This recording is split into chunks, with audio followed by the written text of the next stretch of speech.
really thrilled to be able to introduce Greg Stock. He's the geologist at Yosemite National Park. And I've heard Greg speak several times, and he's also come over and done volunteer training for us in the Mono Basin.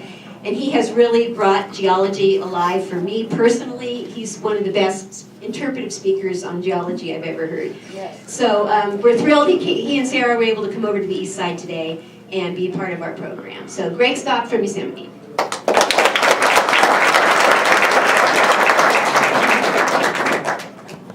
Okay, thanks for the invitation to speak today, and thank you all for coming. This is a really great turnout.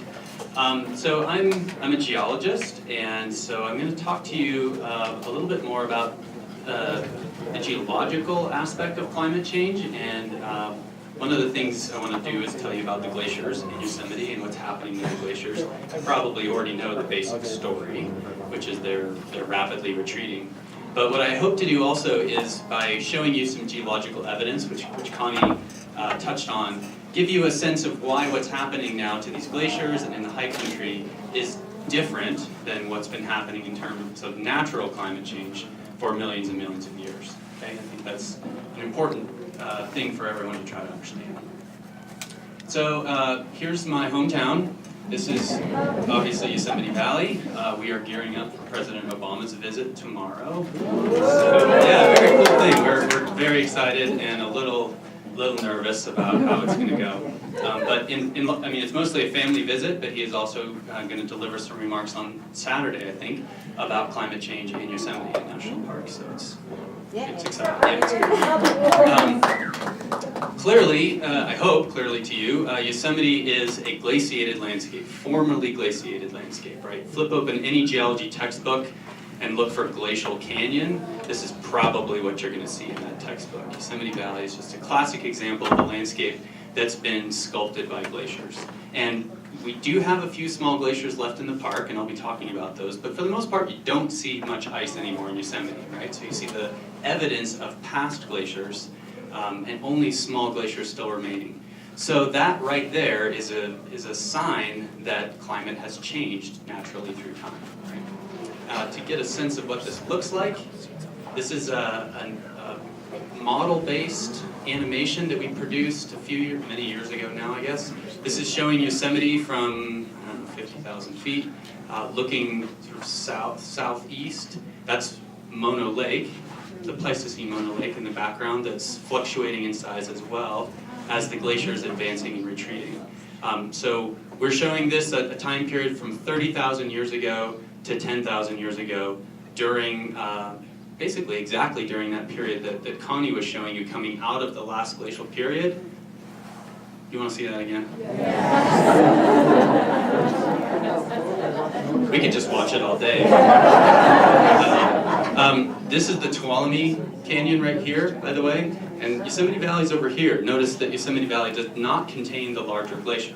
Tuolumne Canyon has a larger glacier than Yosemite Valley, primarily because Tuolumne Meadows was a 2,000-foot thick ice field that was contributing ice mostly to the Tuolumne Canyon. But of course there was ice spilling over the crest, coming down into the eastern Sierra, and during some of the earlier glaciations, when the Pleistocene Mono Lake was really high, the glaciers were calving icebergs into the lake, which must have been a spectacular thing to see.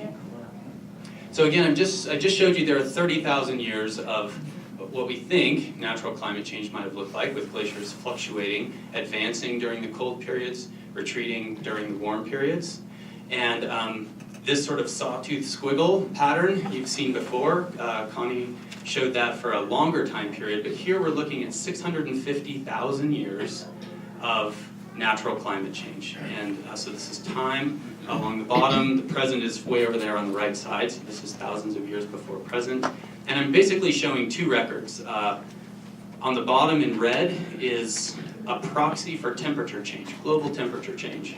And this comes from an ice core in Antarctica, very, very, very long core into that ice field. And by extracting that core and looking at the layers of ice, and specifically looking at isotopes of oxygen within the ice molecules, we can come up with this proxy of temperature. So that's the red line And you can see that it fluctuates, right? So when the line is low, those are cold periods, those are glacial periods. When the line is up higher, those are warmer periods. On the top is carbon dioxide in the atmosphere in Antarctica, and scientists actually measure this because there are little air bubbles trapped in the ice, and they can extract that gas from the bubble, measure the composition of it, and basically get a sample of the atmosphere going back more than 500,000 years. And when they do that, they also come up with essentially the same sawtooth pattern. So you can see that temperatures and carbon dioxide, probably the most important greenhouse gas, are more or less in lockstep, right? When the temperatures are high, the CO2 is high. When the temperatures are low, the CO2 is low. The whole thing, you can see that there's a fair bit of, it's repeated, right? That pattern is repeated through time. There are actually 3 different cycles, 3 different time scales superimposed on them. But the big glacial periods happen about every 100,000 years, and then there are shorter cycles of about 40,000 and 20,000 years as well. But that's what causes those repeated patterns, and the whole thing is driven by the way the Earth moves around the sun. That is the predominant reason why we see this pattern repeating again and again and again.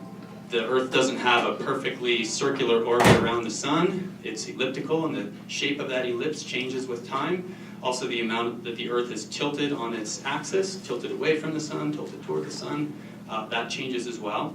So there are a number of variables that contribute to this, but the bottom line is it's all about orbit. It's how the Earth moves around the sun and how much solar energy the Earth gets from the sun.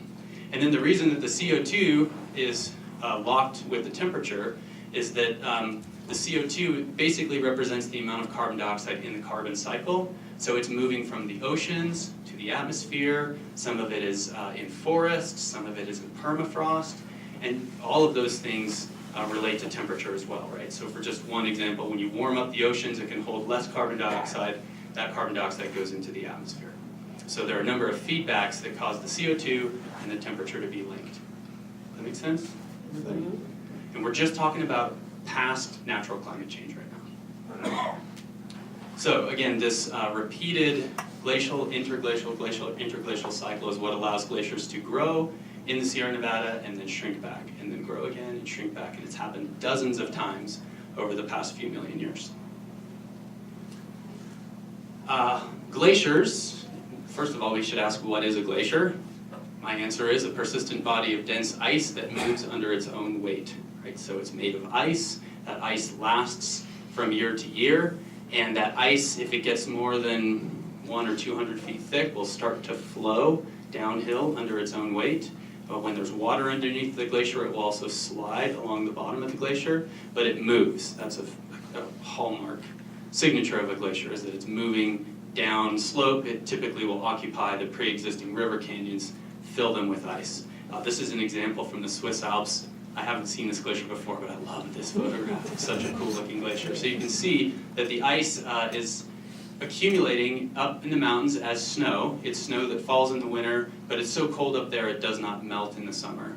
And so that ice will be compressed, the snow will be compressed eventually into ice, and then that ice starts to be transported down the valley where it's warmer, and eventually at the terminus of the glacier, it will melt and turn to water. So because glaciers grow and shrink, really because of 2 factors, how much snow they're getting in the wintertime and how warm the temperatures are in the summertime, they are very good indicators of climate change, right? Because they're measuring really some of the most important factors that come with a changing climate, temperature and precipitation. And the other nice thing about them is that because, especially the larger glaciers, they're well buffered to changes from year to year. So from a glacier, you're not seeing just kind of an outlier year. You're getting a longer term signal of what the climate is, I guess, not the weather, if that makes sense. So very important indicators of climate change. How many of you know that the Sierra Nevada still has glaciers? Okay, good.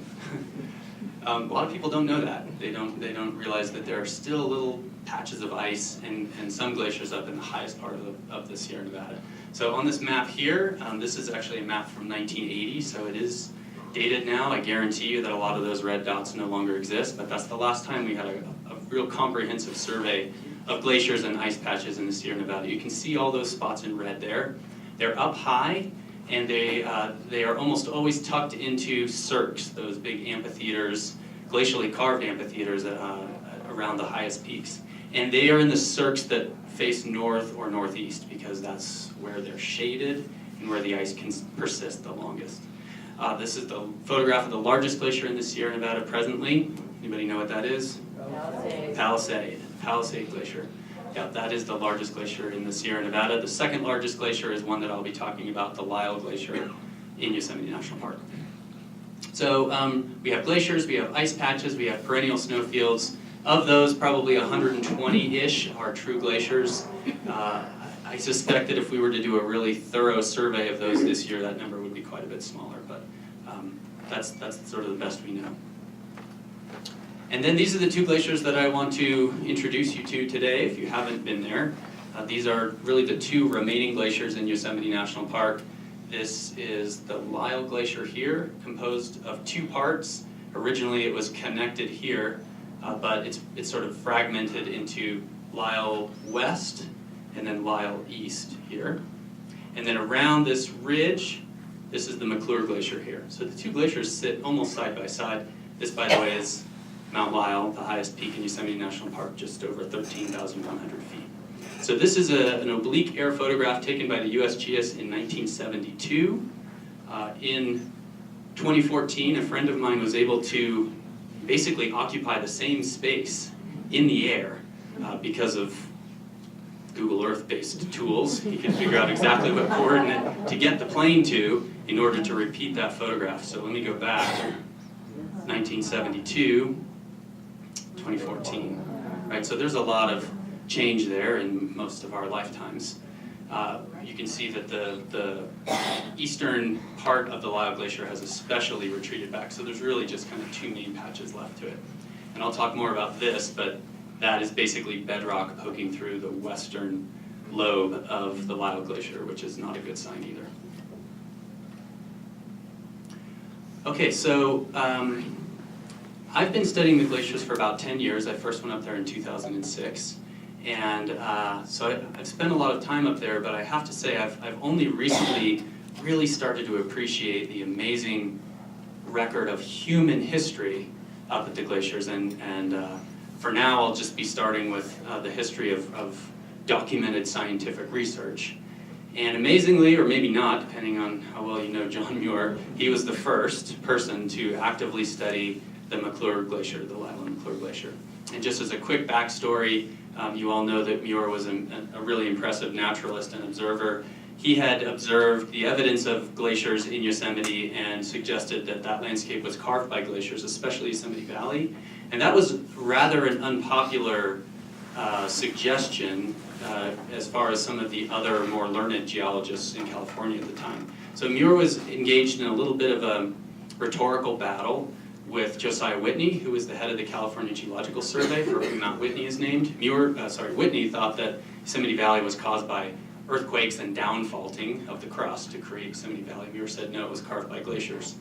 I suspect that Whitney said, well, find me a glacier. So Muir did in 1871. He went up to the Clark Range and observed something that had all the signatures of a glacier and reported that. Poignantly, that glacier no longer exists. It's completely melted away. But in 1872, Muir went back to the McClure Glacier to actually document its movement. And I've never seen any evidence of this, but I think maybe Whitney said, well, how do you know they're moving? And so Muir went out to prove it. He went up with Galen Clark.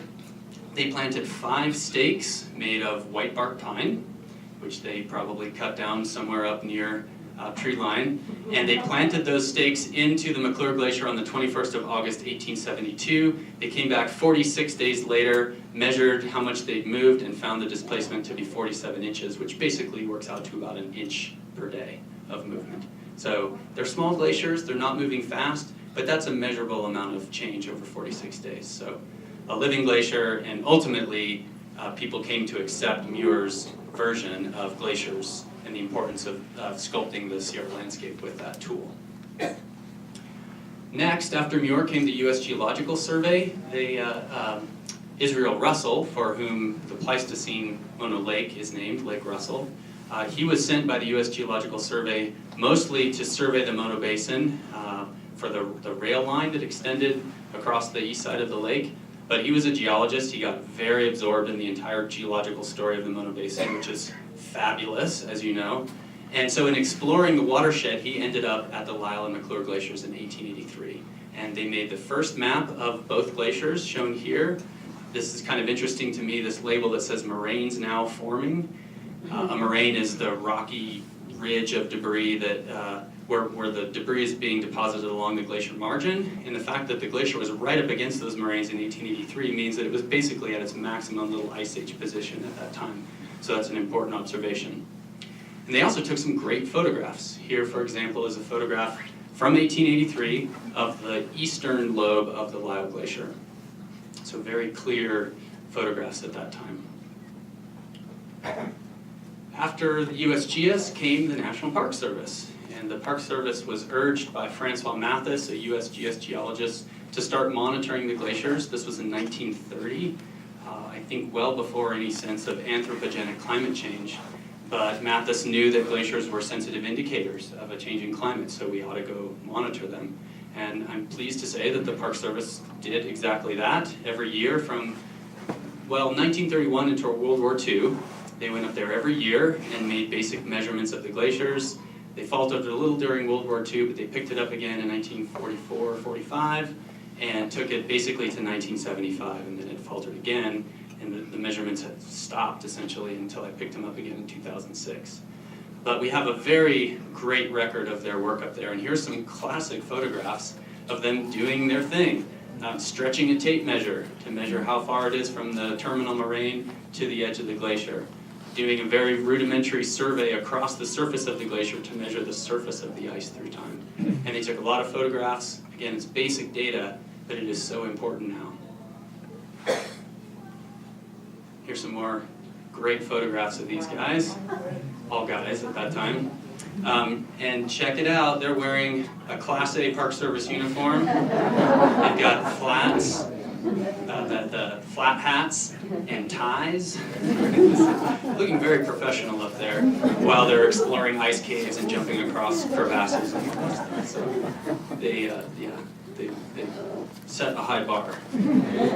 Again, I started these glacier surveys in 2006. And every year since then, we've at least done the basic photographs and surveys. From 2009 to 2012, we did a more detailed survey of what we call the mass balance of the glaciers, trying to measure exactly how much snow is being added to the system in the wintertime, and then how much melt is coming out of the system in the summertime.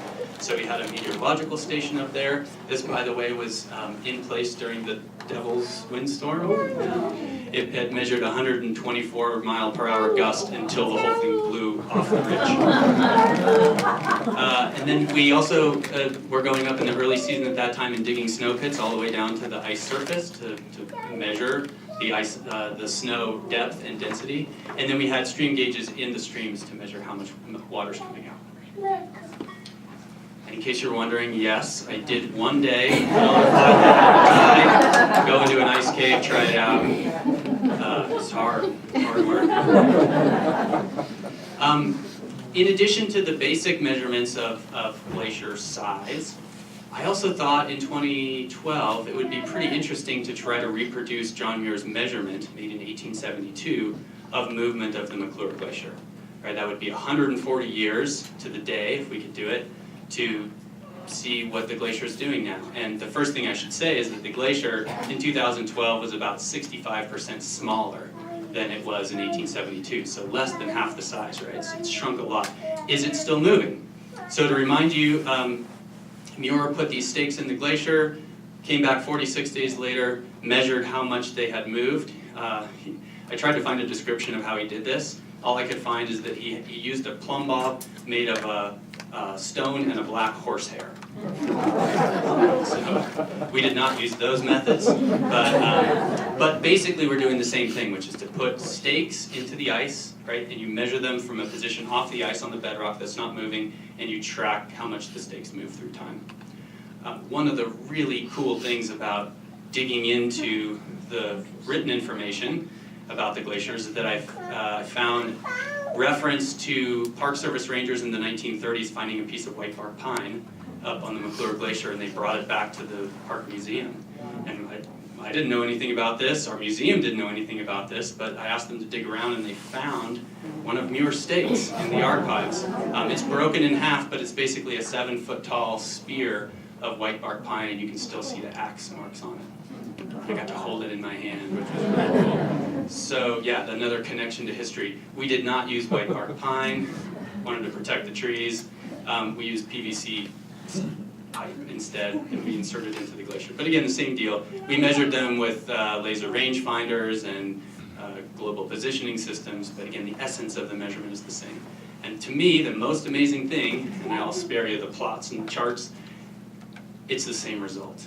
It's moving at about 1 inch per day over that same period that Muir measured it. So despite the glacier losing more than half of its surface area and probably even more volume than that, it continues to move. So that tells me that it's thick enough. There's still a critical mass of ice to allow the glacier to move. And when you walk around on the glacier, you can kind of get a sense for that. So this is a big crevasse in the ice. It's sort of a tear in the ice where the lower part's moving a little faster than the upper part, but it tells you that it is moving. And also if you crawl into some of these ice caves near the toe, that's Sarah there in the ice cave, you can see the striations in the ice above her head. That's where the ice is kind of planing over a bedrock surface that is causing these little imprints in the ice. So again, that tells you that it's moving along the bottom of it. So, yay, McClure Glacier isn't dead yet. Sadly though, the Lyell Glacier is. We did the same thing with the stakes. We put the stakes in the ice, measured them for a 4-year period, no movement. The stakes were not moving at all. Remember, the Lyell Glacier by surface area is the 2nd largest glacier in the Sierra. It actually has more surface area than the McClure Glacier does, but it must be thinner. I think that's the best explanation for why it's no longer moving. We would say that it has stagnated, and that's probably, well, I think I can say it is, because the ice has thinned below that critical threshold. And as I mentioned, in 2014, really for the first time after the drought conditions, we saw this, what I was hoping was just rubble on the ice surface, but when we walked up to it, it was in fact bedrock poking up through the ice. That's the first time that we've ever seen bedrock essentially in the middle of that lobe of ice. And that's not good for a couple reasons. The main thing is that it tells you how thin the ice actually is. You know, I don't know exactly how thick it is off to the right side there, but I would guess it's on the order of 30 feet. And it can melt as much as 3 to 5 feet vertically in a single warm, dry year. So you can do the math on that one. If the drought conditions were to persist, we would probably be looking at the total loss of ice here in maybe as little as 10 years. So it's going fast. The other thing is that the rock is dark, so as that starts to appear through the middle of the glacier, it warms up, warms the area around it faster, and it accelerates the melting. I want to show you just some repeat photographs of glacier change through time, capitalizing on this rich photographic record we have. Here's the entire Lyell Glacier as photographed by Israel Russell in 1883, and there's the same view in 2013.